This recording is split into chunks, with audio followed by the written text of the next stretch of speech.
Welcome all. നമ്മൾ ബയോളജിയിലെ part 2 ടെക്സ്റ്റിലെ 5th ചാപ്റ്റർ ആയിരുന്നു ഡിസ്കസ് ചെയ്തുകൊണ്ടിരുന്നത്. നമ്മുടെ ചാപ്റ്ററിൻ്റെ പേരെന്താണ്? Excretion to maintain homeostasis. ഈ ഒരു ചാപ്റ്ററിൻ്റെ പകുതി ഭാഗത്തോളം നമ്മൾ എന്ത് ചെയ്തിട്ടുണ്ടായിരുന്നു? എക്സാം എടുത്തിട്ടുണ്ടായിരുന്നു. അപ്പോൾ ആദ്യത്തെ പകുതി എല്ലാവർക്കും നല്ല ക്ലിയർ ആയിട്ടുണ്ടാവും എന്ന് വിചാരിക്കുന്നു. കാരണം എക്സാമിന് എല്ലാവരും പഠിച്ചിട്ടുണ്ടല്ലോ. ബാക്കി ഭാഗം കൂടി നിങ്ങൾ പഠിക്കണം. നമുക്ക് ഈ ഒരു ചാപ്റ്റർ, ഈ ഒരു ക്ലാസ്സോട് കൂടി ഈ ഒരു ചാപ്റ്റർ കഴിയും. അത് കഴിഞ്ഞാൽ ഉടനെ നമ്മൾ എന്ത് ചെയ്യും? ബാലൻസ് എക്സാം എടുക്കും.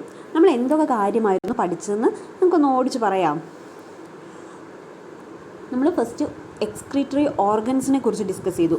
എക്സ്ക്രീഷൻ എന്താണെന്നും എക്സ്ക്രീറ്ററി സബ്സ്റ്റൻസ് എന്താണെന്നും പറഞ്ഞു. അതിൻ്റെ കൂടെ തന്നെ എക്സ്ക്രീറ്ററി ഓർഗൻസ്, പ്രധാനമായിട്ടും 4 എക്സ്ക്രീറ്ററി ഓർഗനാണുള്ളത്. Skin, liver, kidney, lungs. അങ്ങനെ 4 ഓർഗനെക്കുറിച്ചും അവയിൽ നിന്ന് എങ്ങനെയാണ് എക്സ്പെൽ ചെയ്യുന്നതെന്ന്, എന്തൊക്കെ പ്രൊഡക്ട്സാണ് നമ്മൾ എക്സ്പെൽ ചെയ്യുന്നതെന്ന് പറഞ്ഞിട്ടുണ്ടായിരുന്നു. അതിനുശേഷം നമ്മൾ ലിവറിനെ കുറിച്ചായിരുന്നു പറഞ്ഞത്. ലിവർ എന്ന് പറഞ്ഞിട്ടുണ്ടെങ്കിൽ വളരെ ഇമ്പോർട്ടൻ്റ് ആണ്. നമ്മളെ ബോഡിയിലിട്ടുള്ള ഏറ്റവും വലിയ ഗ്ലാൻഡാണ് ലിവർ എന്ന് പറയുന്നത്. ലിവറിൽ വെച്ചിട്ട് എങ്ങനെയാണ് യൂറിയയുടെ സിന്തസൈസ് നടക്കുന്നതെന്ന് വളരെ ഇമ്പോർട്ടൻ്റ് ആണ്. ആ ഒരു ഭാഗം പഠിക്കുക. അതിനുശേഷം നമ്മൾ ഡിസ്കസ് ചെയ്തത് ഫോർമേഷൻ ഓഫ് സ്വെറ്റാണ്. വിയർപ്പിൻ്റെ ഫോർമേഷൻ, എങ്ങനെയാണ് സ്വെറ്റ് ഫോം ചെയ്യുന്നത്? സ്വെറ്റ് ഫോം ചെയ്യുന്നത് സ്വെറ്റ് ഗ്ലാൻഡിൽ നിന്നാണ്. ആ ഒരു പ്രോസസ്സ് പറഞ്ഞിട്ടുണ്ടായിരുന്നു. ദെൻ എന്താണ് ഫങ്ഷൻ, അതായത് നമ്മൾ വിയർക്കലിൻ്റെ കാരണം അല്ലേ, എന്തുകൊണ്ടാണ് നമ്മൾ വിയർക്കുന്നതെന്ന്. അപ്പോൾ ചിലർ എക്സാമിന് എഴുതിയിട്ടുണ്ടായിരുന്നു വാട്ടറും സാൾട്ടൊക്കെ എന്ത് ചെയ്യാൻ, ബോഡിയിൽ നിന്നും എക്സ്പെൽ ചെയ്യാൻ വേണ്ടിയിട്ടാണെന്ന്. ഒരു ഭാഗം നോക്കുകയാണെങ്കിൽ അത് ശരിയാണ്. പക്ഷെങ്കിൽ ഇവിടെ നമ്മൾ ഉദ്ദേശിക്കുന്നത് പറഞ്ഞിട്ടുണ്ടെങ്കിൽ നമ്മുടെ ശരീരത്തിൻ്റെ താപനില, ടെമ്പറേച്ചർ മെയിൻറ്റെയിൻ ചെയ്യുന്നതിന് വേണ്ടിയിട്ടാണ് നമ്മളെ ബോഡി വിയർക്കുന്നത്. അപ്പോൾ സ്വെറ്റിൻ്റെ ഫോർമേഷനും ഫങ്ഷനും എല്ലാവരും ഓർത്ത് വയ്ക്കുക. അതിനുശേഷം നമ്മൾ ഇമ്പോർട്ടൻ്റ് ആയിട്ടുള്ള ഒരു എക്സ്ക്രീറ്ററി ഓർഗനായിരുന്നു ഡിസ്കസ് ചെയ്തത്. ഏതായിരുന്നു? കിഡ്നീസ്. ഒരു പെയർ ഓഫ് കിഡ്നി നമുക്കുണ്ടല്ലേ. കിഡ്നി ആയിട്ട് ബന്ധപ്പെട്ടിട്ടുള്ള ഇൻറ്റേർണൽ സ്ട്രക്ചറും എക്സ്റ്റേണൽ സ്ട്രക്ചറും ഒക്കെ ഡിസ്കസ് ചെയ്തു. പിന്നെ കിഡ്നിയായിട്ട് ബന്ധപ്പെട്ട 2 വെയിനുകൾ, ബ്ലഡ് വെസൽസ് നമ്മൾ പറഞ്ഞിട്ടുണ്ടായിരുന്നു. റീനൽ ആർട്ടറിയും റീനൽ വെയിനും. ദെൻ കിഡ്നിയുടെ പൊസിഷൻ എവിടെയാണ്, ഷേപ്പ് എന്താണെന്ന് പറഞ്ഞു. കിഡ്നിയായിട്ട് ബന്ധപ്പെട്ടുള്ള ഒരുപാട് കാര്യങ്ങൾ പറഞ്ഞു. ദെൻ ബേസിക് യൂണിറ്റ് അല്ലേ, കിഡ്നിയുടെ ബേസിക് യൂണിറ്റ് എന്തായിരുന്നു? നെഫ്രോൺ ആണ്. അടിസ്ഥാന ഘടകം നെഫ്രോൺ ആണ്. നെഫ്രോണിൻ്റെ സ്ട്രക്ചർ ആയിരുന്നു പിന്നെ നമ്മൾ പറഞ്ഞിട്ടുണ്ടായിരുന്നത്. ഒരു പേജ് നിറച്ചുള്ള വലിയൊരു പിക്ചർ നമ്മൾ പഠിച്ചില്ലേ, അതിൽ എല്ലാ ഭാഗങ്ങളും നിങ്ങൾ എന്ത് ചെയ്യുക, നല്ലോണം വായിച്ച് നോക്കുക. കാരണം ഈ ഒരു സ്ട്രക്ചർ വെച്ചിട്ട് മൈന്യൂട്ടായിട്ട് ക്വസ്റ്റ്യൻസ് ചോദിച്ച് കണ്ടിട്ടുണ്ട്. അപ്പോൾ ഇതിൻ്റെ ഓരോ ഭാഗവും നിങ്ങൾ വ്യക്തമായിട്ട് പഠിക്കണം. അതിനുശേഷം നമ്മൾ ഡിസ്കസ് ചെയ്തത് ഫോർമേഷൻ ഓഫ് യൂറിൻ ആണ്. എങ്ങനെയാണ് യൂറിൻ, മൂത്രം രൂപപ്പെടുന്നതെന്ന്. അതിൻ്റെ ഭാഗമായിട്ട് നമ്മൾ 3 പ്രോസസ്സുകൾ പറഞ്ഞിട്ടുണ്ടായിരുന്നു. ആ പ്രോസസ്സുകൾ ഓരോന്നും വായിച്ച് നോക്കുക. ദെൻ ഗ്ലോമറുലാർ ഫിൽട്രേറ്റ് ഇമ്പോർട്ടൻ്റ് ആണ്. അതിലുള്ള ഫാക്ടേഴ്സ് ഏതൊക്കെയാണെന്നും പഠിച്ചു വയ്ക്കുക. ശേഷം നമ്മൾ ഡിസ്കസ് ചെയ്തുകൊണ്ടിരുന്നത് കിഡ്നീസ് ആൻഡ് മെയിൻ്റനൻസ് ഓഫ് ഹോമിയോസ്റ്റാൾസിസ്, അതായത് നമ്മുടെ ആന്തര സമസ്ഥിതി പാലനത്തിൽ കിഡ്നി എങ്ങനെയാണ് ഹെൽപ്പ് ചെയ്യുന്നതെന്ന്, ആ ഒരു ഹോമിയോസ്റ്റാൾസിസിനെ എങ്ങനെയാണ് മെയിൻറ്റെയിൻ ചെയ്യുന്നത് എന്നുള്ളത് നമ്മൾ വളരെ വ്യക്തമായിട്ട് പറഞ്ഞിട്ടുണ്ടായിരുന്നു.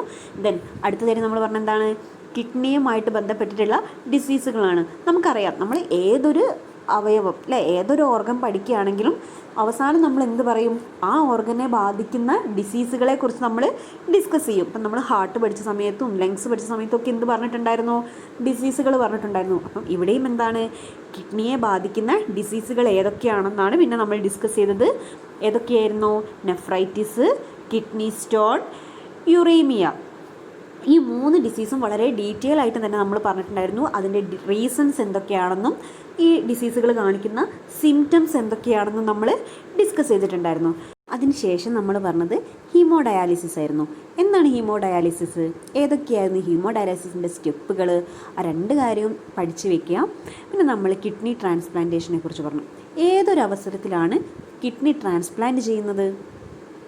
അതൊക്കെ ക്വസ്റ്റ്യൻസ് ആണ്, എല്ലാവരും നോട്ട് ചെയ്യുക. ഏതൊരവസരത്തിലാണ് കിഡ്നി ട്രാൻസ്പ്ലാന്റ് ചെയ്യുന്നത്?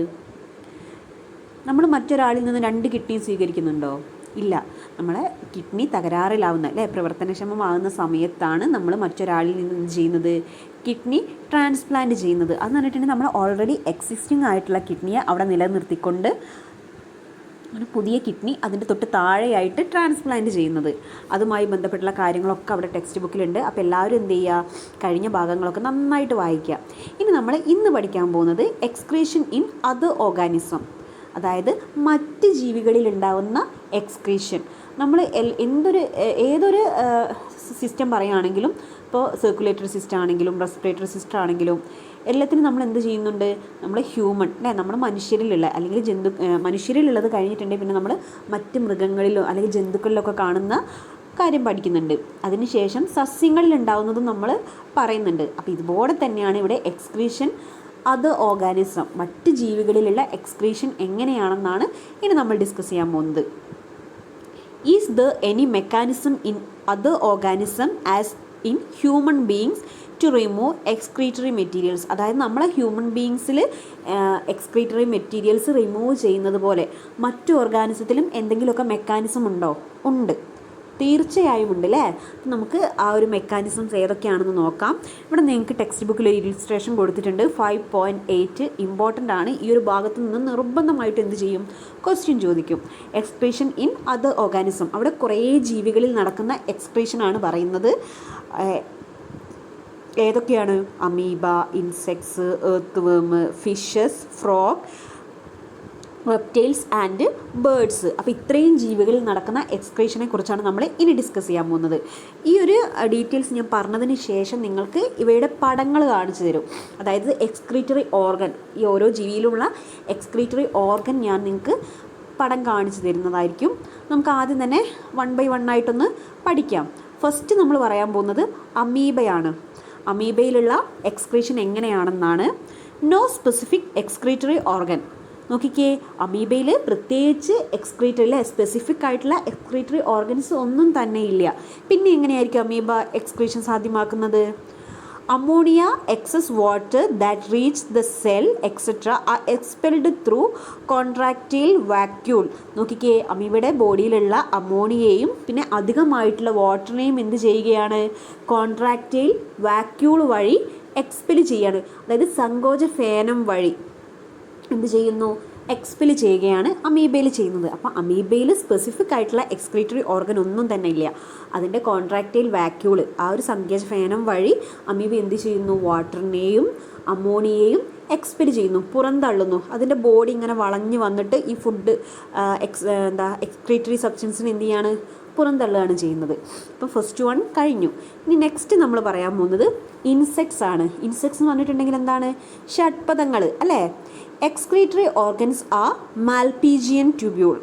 അപ്പം ഇൻസെക്ട്സിൽ കാണുന്ന എക്സ്ക്രീറ്ററി ഓർഗൻ ഏതാണ്, മാൽപീജിയൻ ട്യൂബ്യൂളാണ്. These are seen connected to the digestive tract. അപ്പോൾ ഈ ഒരു മാൽപീജിയൻ ട്യൂബ്യൂള് ഡൈജസ്റ്റീവ് ട്രാക്റ്റുമായിട്ട് കണക്റ്റഡ് ആണ്. അതായത് ഇൻസെക്ട്സിൻ്റെ ഡൈജസ്റ്റീവ് സിസ്റ്റവുമായിട്ട് കണക്റ്റഡ് ആയിട്ടാണ് മാൽപീജിയൻ ട്യൂബ്യൂൾസ് കാണുന്നത്.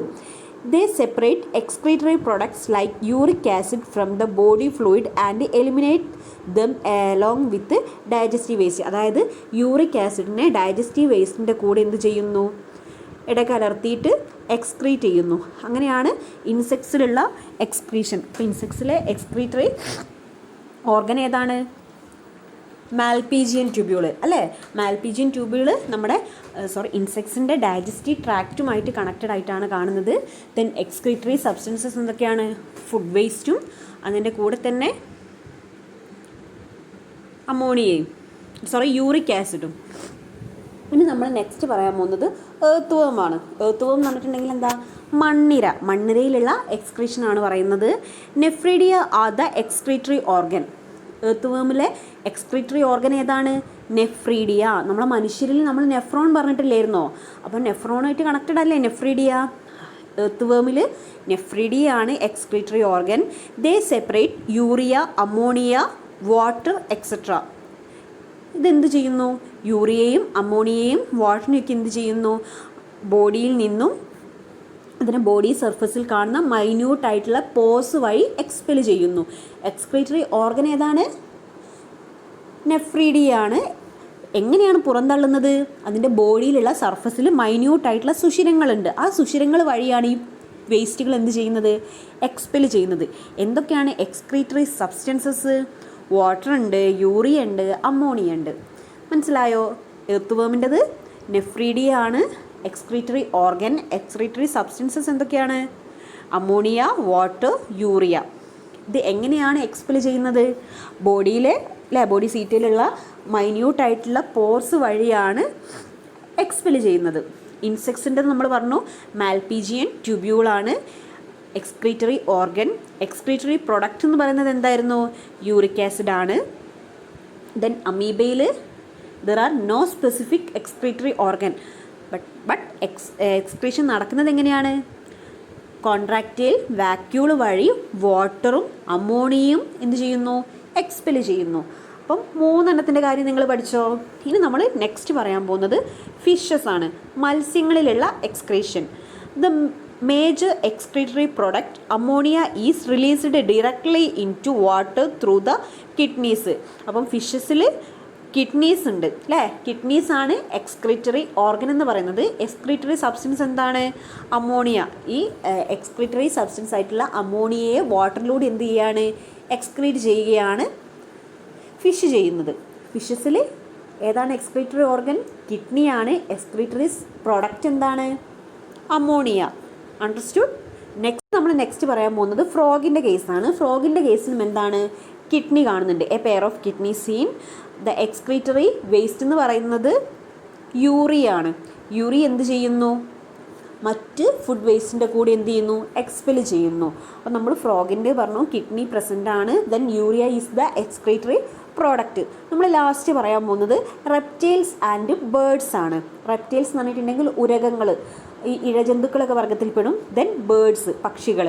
ഇവയിലും എന്താണ്?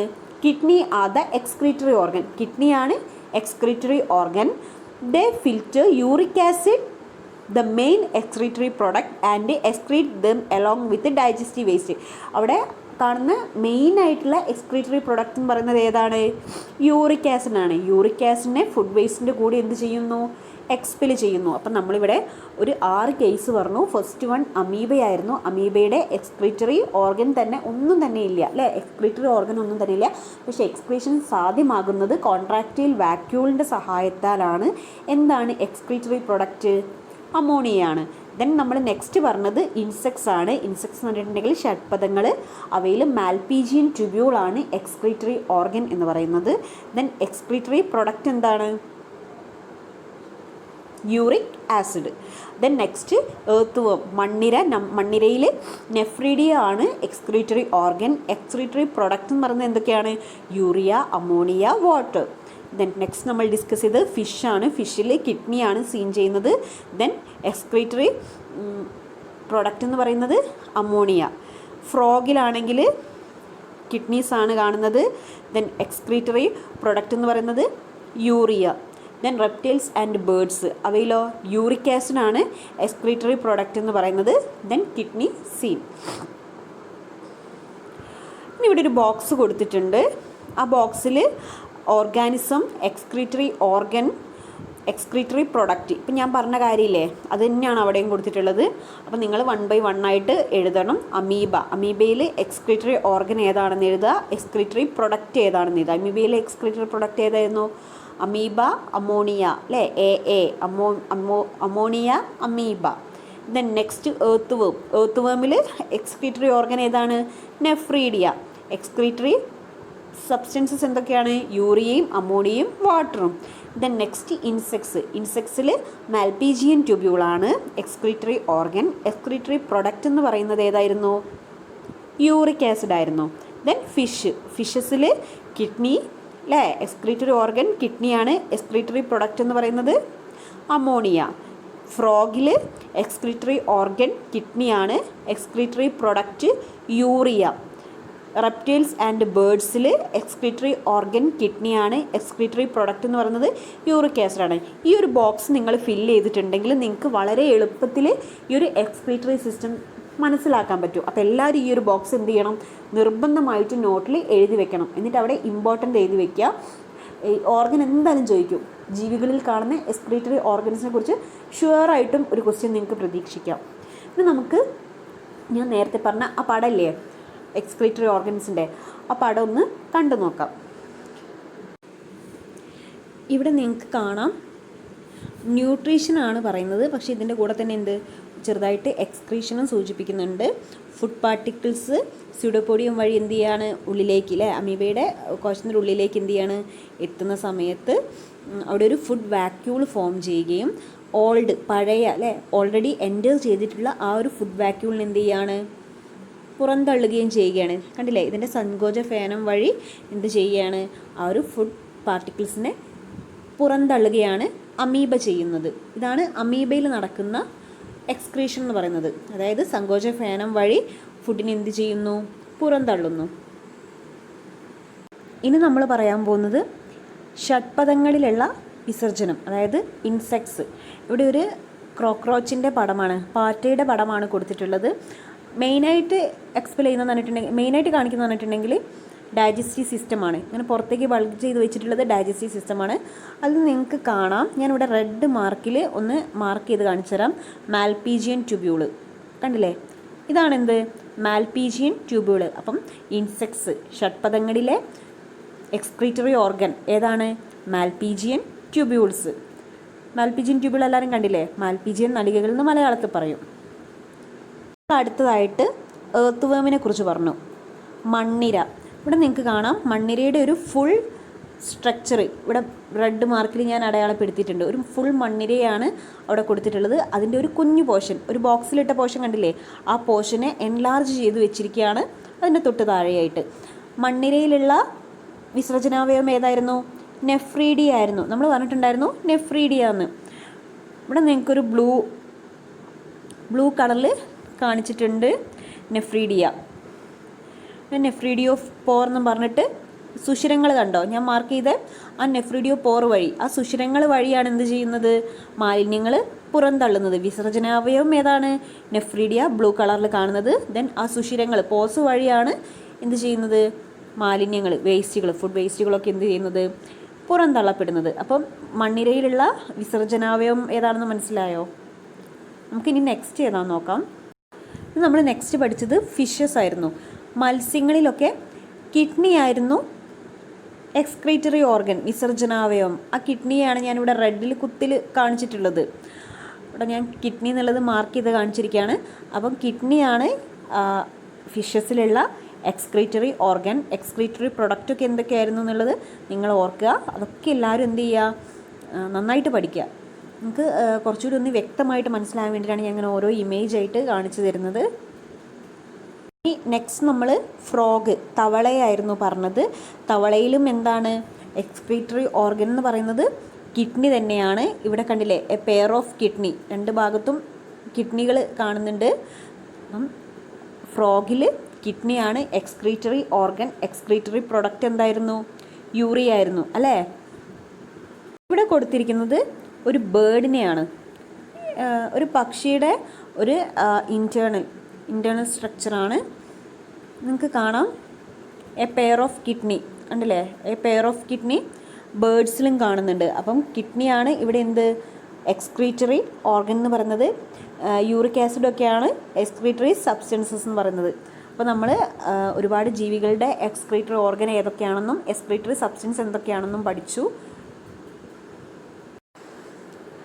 ഓക്കെ, ഇപ്പം നമ്മൾ മറ്റ് ഓർഗാനിസത്തിലുള്ള എക്സ്ക്രീഷനെ കുറിച്ച് ഡിസ്കസ് ചെയ്തു. ഇനി നമ്മൾ പറയാൻ പോകുന്നത് ഡു പ്ലാന്റ്സ് എക്സ്ക്രീറ്റ്, അതായത് സസ്യങ്ങൾ വിസർജിക്കുന്നുണ്ടോയെന്ന്. ഉണ്ടോ? യെസ്, ഓഫ് കോഴ്സ്, തീർച്ചയായും. Plants also have method to excrete waste material, but they do not have separate excretory system as in animals. തീർച്ചയായിട്ടും പ്ലാന്റ്സ് എന്ത് ചെയ്യുന്നുണ്ട്, എക്സ്ക്രീഷൻ സാധ്യമാകുന്നുണ്ട്. പക്ഷേങ്കിൽ നമ്മുടെ ആനിമൽസിലൊക്കെ കാണുന്നത് പോലെ പ്രത്യേക തരത്തിലുള്ള ഒരു എക്സ്ക്രീറ്ററി സിസ്റ്റം പ്ലാന്റ്സിൽ കാണപ്പെടുന്നില്ല. കാരണം എന്ന് പറഞ്ഞിട്ടുണ്ടെങ്കിൽ ആനിമൽസിനെ അല്ലേ, നമ്മുടെ ഹ്യൂമൻ ബീങ്സിനൊക്കെ അപേക്ഷിച്ച് നോക്കുന്ന സമയത്ത് പ്ലാന്റ്സിലുള്ള മെറ്റബോളിക് ആക്ടിവിറ്റി എന്ന് പറയുന്നത് വളരെ കുറവാണ്. അപ്പോൾ എക്സ്ക്രീറ്ററി പ്രൊഡക്റ്റും എന്തായിരിക്കും, വളരെ കുറവായിരിക്കും. അപ്പോൾ എങ്ങനെയൊക്കെയാണ് പ്ലാന്റ്സ് എക്സ്ക്രീഷൻ സാധ്യമാക്കുന്നതെന്നാണ് അവിടെ പറയുന്നത്. ഒരു ഇലുസ്ട്രേഷൻ കൊടുത്തിട്ടുണ്ട്, 5.9 എക്സ്ക്രീഷൻ ഇൻ പ്ലാന്റ്സ്. നമുക്ക് നോക്കാം. സ്റ്റൊമാറ്റ, ലെൻറ്റിസൽ രണ്ടും നമ്മൾ പഠിച്ച കാര്യമാണ് അല്ലേ. സ്റ്റൊമാറ്റയും പഠിച്ചതാണ്, ലെൻറ്റിസലും പഠിച്ചതാണ്. ദെൻ വൺ മെത്തേഡ് ഹൈഡത്തോഡ്സ്, ഒരു പുതിയ ടേമാണ്, നിങ്ങൾ കേട്ടിട്ടുണ്ടോ എന്നറിയില്ല. ഹൈഡത്തോഡ്സ് എന്താണ്, ഒരു എക്സ്ക്രീഷൻ മെത്തേഡാണ്. ദെൻ അബ്സിഷൻ ഓഫ് ലീവ്സ് അങ്ങനെ പറഞ്ഞിട്ടുണ്ടെങ്കിൽ ഇല കൊഴിയുക. അബ്സിഷൻ ഓഫ് ലീവ്സ് എന്ന് പറഞ്ഞിട്ടുണ്ടെങ്കിൽ ഇല കൊഴിയുക. Then formation of hard wood അങ്ങനെ പറഞ്ഞിട്ടുണ്ടെങ്കിൽ കാതൽ രൂപീകരണം. നമ്മൾ പറയില്ലേ മരത്തിനൊക്കെ പറയില്ലേ നല്ല കാതലുള്ള മരമാണെന്ന് പറയില്ലേ. അപ്പോൾ ഇത്രയും കാര്യങ്ങളാണ് പ്ലാന്റ്സിൽ ഉണ്ടാവുന്ന എക്സ്ക്രീഷൻ മെത്തേഡ് എന്ന് പറയുന്നത്. 1 by 1 ആയിട്ടൊന്ന് നോക്കാം. Stomata, lenticel. സ്റ്റൊമാറ്റ വഴി ലെൻറ്റിസെൽ വഴി എന്ത് ചെയ്യുന്നുണ്ട്? എക്സ്ക്രീഷൻ സംഭവിക്കുന്നുണ്ട്. സ്റ്റൊമാറ്റ വഴി നമ്മൾ പറഞ്ഞിട്ടുണ്ടായിരുന്നു അല്ലേ, gases exchange, carbon dioxide ഓക്സിജൻ്റെ ആ ഒരു എക്സ്ചേഞ്ച് നടക്കുന്നത്. ദെൻ ലെൻറ്റിസെൽ വഴിയും എന്ത് ചെയ്യുന്നുണ്ട്? എക്സ്ക്രീഷൻ സംഭവിക്കുന്നുണ്ട്. നമ്മൾ പറഞ്ഞു ലെൻറ്റിസെൽ എന്തായിരുന്നു? ഈ മുരിങ്ങേൻ്റെ ഒക്കെ ആ ഒരു കൊമ്പിൽ കാണുന്ന മൈന്യൂട്ടായിട്ടുള്ള പോർസ് ആയിരുന്നു ലെൻറ്റിസെൽ എന്ന് പറയുന്നത്. നമുക്ക് നോക്കാം. Expel photosynthetic by product, oxygen and respiratory by product, carbon dioxide and water. അപ്പോൾ ഈ ലെൻറ്റിസെലും സ്റ്റൊമാറ്റയും വഴി എന്തൊക്കെ കാര്യങ്ങളാണ് എക്സ്പെൽ ചെയ്യുന്നത്? ഫോട്ടോസിന്തസിസിൻ്റെ ബൈ പ്രൊഡക്റ്റ് ആയിട്ടുള്ള ഓക്സിജനും റെസ്പിറേഷൻ്റെ ബൈ പ്രൊഡക്റ്റ് ആയിട്ടുള്ള കാർബൺ ഡൈ ഓക്സൈഡും വാട്ടറുമാണ് എന്ത് ചെയ്യുന്നത്? ഈ 2 സെല്ലുകൾ വഴി പുറം തള്ളുന്നത്. ദെൻ നെക്സ്റ്റ് പറയുന്നത് ഹൈഡത്തോഡ്സ് ആണ്. ഹൈഡത്തോഡിൻ്റെ സ്ട്രക്ചർ കണ്ടില്ലേ? ഇതാണ് ഹൈഡത്തോഡിൻ്റെ സ്ട്രക്ചർ എന്ന് പറയുന്നത്. ഇത് സീൻ ചെയ്യുന്നതെന്ന് പറഞ്ഞിട്ടുണ്ടെങ്കിൽ പുൽവർഗ്ഗങ്ങളിലൊക്കെ പെട്ട ചെടിയുടെ അറ്റത്തായിട്ട് കാണാം. In certain grasses and shrubs excess water is eliminated through small pores present at the tip of leaves called hydathodes. അതായത് ഗ്രാസസിലും കുറ്റിച്ചെടികളിലും ഒക്കെ എന്താണ്, അതിൻ്റെ ലീവ്സിൻ്റെ ഏറ്റവും അറ്റത്തായിട്ട് മൈന്യൂട്ടായിട്ടുള്ള പോസ് കാണുന്നുണ്ട്. ഈ ഒരു ടൈപ്പ് അതിനെയാണ് ഹൈഡത്തോഡ് എന്ന് പറയുന്നത്. ഈ ഒരു പോസിലൂടെയാണ് എന്ത് ചെയ്യുന്നത്? എക്സസ് ആയിട്ടുള്ള വാട്ടർ എലിമിനേറ്റ് ചെയ്യപ്പെടുന്നത്. ദെൻ നെക്സ്റ്റ് പറയുന്നത് അബ്സിഷൻ ഓഫ് ലീവ്സ് ആണ്, ഇല പൊഴിയൽ. When leaves are about to fall plants absorb all useful materials from them. Falling leaves contain mostly waste materials. അതായത് ഇല പൊഴിക്കാൻ സമയമാകുന്ന സമയത്ത് പ്ലാന്റ്സ് എന്ത് ചെയ്യുന്നു? ഇലകളിലുള്ള എല്ലാ ന്യൂട്രിയൻസിനെയും അബ്സോർബ് ചെയ്യുന്നു. എന്നിട്ട് പ്ലാന്റ്സിലുള്ള വേസ്റ്റിന് എന്ത് ചെയ്യുന്നു? ഇലയിലേക്ക് ഡിപ്പോസിറ്റ് ചെയ്യുന്നു. ആ വേസ്റ്റ് അടങ്ങിയ ഇലയാണ് എന്ത് ചെയ്യുന്നത്? പൊഴിഞ്ഞു പോകുന്നത്. അബ്സിഷൻ ഓഫ് ലീവ്സ് മനസ്സിലായോ? ഇനി അവസാനത്തെ ഒരു മെത്തേഡാണ് നമ്മൾ പറയുന്നത് ഫോർമേഷൻ ഓഫ് ഹാർഡ് വുഡ്, അതായത് കാതൽ രൂപീകരണം. എങ്ങനെയാണെന്ന് നോക്കാം. Some waste materials get accumulated in the older xylem vessel present at the centre of the tree trunk and play a major role in the formation of hard wood. അതായത് ഈ മരങ്ങളിലൊക്കെ പ്രായം ചെന്ന xylem വെസൽസിൽ എന്ത് ചെയ്യുന്നു? വേസ്റ്റ് മെറ്റീരിയലൊക്കെ പോയിട്ട് എന്ത് ചെയ്യുന്നു? അടിഞ്ഞുകൂടുന്നു. അങ്ങനെ കാതൽ രൂപീകരണം, അതായത് ഹാർഡ് വുഡ് ഫോർമേഷന് സഹായിക്കുന്നു. അപ്പം ഇതും എന്താണ്? ഒരു തരത്തിലുള്ള എക്സ്ക്രീഷനാണ്. അപ്പം ഇതൊക്കെയായിരുന്നു മെയിനായിട്ടുള്ള എക്സ്ക്രീഷൻ. പ്ലാന്റ്സിൽ നടക്കുന്ന മെയിൻ എക്സ്ക്രീഷൻസ് ആയിരുന്നു നമ്മൾ പറഞ്ഞത്. ഏതൊക്കെയായിരുന്നു? സ്റ്റൊമാറ്റ, ലെൻറ്റിസെൽ വഴി, then hydathodes, abscission of leaves, then formation of hard wood. അപ്പം നമ്മൾ പ്ലാന്റ്സിലും ആനിമൽസിലും അല്ലേ, നമ്മൾ ഹ്യൂമൻ ബീയിങ്സിലുള്ള എക്സ്ക്രീഷനെ കുറിച്ച് പറഞ്ഞു. അപ്പം നമ്മൾ ഓരോ പ്രോഡക്ട്സ് ഉണ്ടാക്കിയാൽ മാത്രം പോരല്ല, നമ്മുടെ ബോഡിയിൽ ഒരുപാട് പ്രോഡക്ട്സ് ബൈ പ്രോഡക്ട്സ് ഉണ്ടാകുന്നുണ്ട് മെറ്റബോളിക് ആക്ടിവിറ്റീസിൻ്റെ ഫലമായിട്ട്. ഇവയൊക്കെ എന്ത് ചെയ്യുന്നുണ്ട്? എക്സ്പെൽ ചെയ്യുകയും ചെയ്യുന്നുണ്ട്. അങ്ങനെ എക്സ്പെൽ ചെയ്തിട്ടില്ലെങ്കിൽ നമ്മളെ ഹോമിയോസ്റ്റാസിസിന് എന്ത് ചെയ്യുന്നു? തകരാറ് സംഭവിക്കുന്നത് നമ്മുടെ ബോഡിയുടെ മൊത്തം ആ ഒരു നിലനിൽപ്പിനെ തന്നെ ബാധിക്കുന്നുണ്ട്. അപ്പോൾ എല്ലാവരും നല്ല ശുചിത്വമുള്ള രീതിയിൽ ജീവിക്കുക, നല്ല ഭക്ഷണങ്ങളൊക്കെ കഴിക്കുക. അങ്ങനെ നമ്മൾ ഈ ഒരു ചാപ്റ്ററും എന്തായിട്ടുണ്ട്? ഇവിടെ കംപ്ലീറ്റ് ആയിട്ടുണ്ട്. അപ്പോൾ നമ്മൾ 5 ചാപ്റ്റേഴ്സ് കംപ്ലീറ്റ് ആയിരിക്കുകയാണ്. ഇവിടെ കുറച്ച് ലെറ്റസ് ആസസ് വർക്ക്സ് ഉണ്ട്. അപ്പോൾ ഈ വർക്ക്സ് നിങ്ങൾ എന്ത് ചെയ്യണം? നോട്ട്ബുക്കിൽ എഴുതണം. പൊതുവേ ഞാൻ തുടർ പ്രവർത്തനങ്ങളൊക്കെ നിങ്ങൾക്ക് പറഞ്ഞു തരാറുണ്ട്, പക്ഷേ ഇത് ഞാൻ പറഞ്ഞു തരുന്നില്ല. അതിൻ്റെ കാരണം എന്ന് പറഞ്ഞിട്ടുണ്ടെങ്കിൽ നിങ്ങൾ ഒറ്റയ്ക്കൊന്ന് കണ്ടുപിടിക്കാൻ നോക്കിയേ എത്രത്തോളം കഴിയുന്നു. എന്തെങ്കിലും ഡൗട്ട് ഉണ്ടെങ്കിൽ നിങ്ങൾ ചോദിച്ചാൽ മതി, ഞാൻ ക്ലിയർ ചെയ്ത് തരുന്നതായിരിക്കും. നിങ്ങൾ ജസ്റ്റ് ഒന്ന് എഴുതി നോക്കുക, എന്നിട്ട് എനിക്ക് നോട്ട് പേഴ്സണലായിട്ട് സെൻഡ് ചെയ്ത് തരണം. അങ്ങനെ നമ്മുടെ 5th ചാപ്റ്റർ അവസാനിച്ചിരിക്കുകയാണ്. പഠിപ്പിച്ചതിൽ നിന്ന് എന്തെങ്കിലും ഡൗട്ട് ഉണ്ടെങ്കിൽ നിങ്ങൾ വിളിക്കുക, ഞാൻ ക്ലിയർ ചെയ്ത് തരുന്നതായിരിക്കും. ഓക്കെ, എല്ലാവരും നന്നായിട്ട് പഠിക്കുക. താങ്ക്